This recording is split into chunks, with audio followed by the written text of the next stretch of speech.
अस्सलाम वालेकुम। ये मैंने आटा छान लिया।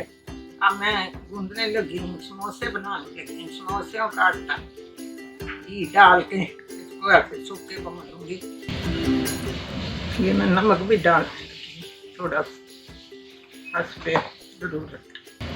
और ये मैं पानी के साथ बिस्मिल्लाह।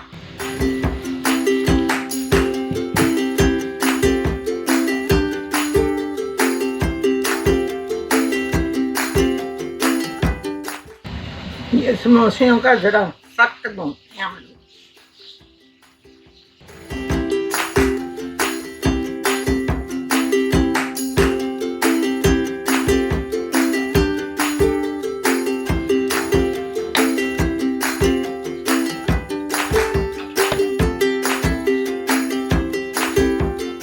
अब कवर करके रख दिया।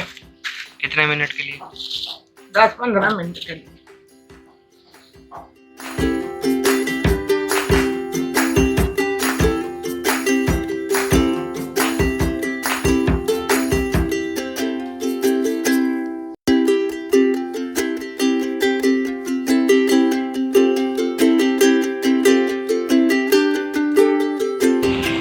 मैं पेड़े बनाना जीरा मैं डाल भूल गई, वैसे करके डाल।